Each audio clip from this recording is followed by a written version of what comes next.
gearing up for the biggest, most important day in the hunting calendar, the traditional Boxing Day meet. When the ban on hunting wild mammals with hounds was passed almost a decade ago, there were fears among supporters this spectacle would disappear. Jobs would be lost, they said, their way of life die out. But those fears appear to be unfounded. No hunts have closed and membership, they say, is on the up. Instead of chasing down foxes, deer, mink and hare, the hounds are instead supposed to follow a scented trail. Even so, many supporters say the ban is unworkable, and nearly 10 years on, they're still pushing for change. Hunts can't continue like this forever. It's very difficult for them to go out on a regular basis, particularly for hunt staff, when there's such a fine line between what is legal and what isn't legal, and there's still much debate within the court process as to whether a huntsman is doing something correct or not. For them it is difficult, and we feel that the legislation shouldn't have been there in the first place, and we'll carry on pushing to get it changed.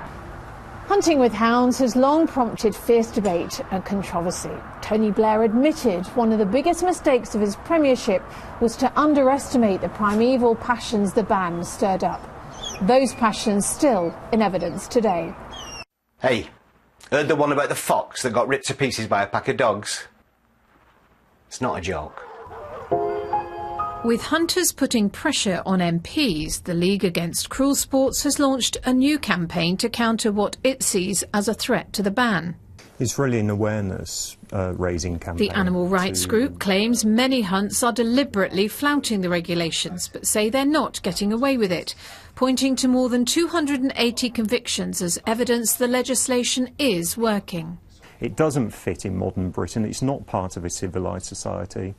And it's up to groups like the League Against Cruel Sports to highlight any threat to the Hunting Act, which is what we're doing. Despite a coalition pledge to hold a free vote, that's now very unlikely to happen before the next election. Whoever holds the reins of political power after 2015 will be pursued by both sides of the debate, who remain as sharply divided as ever. Sarah Ransom, BBC News, Dartmoor.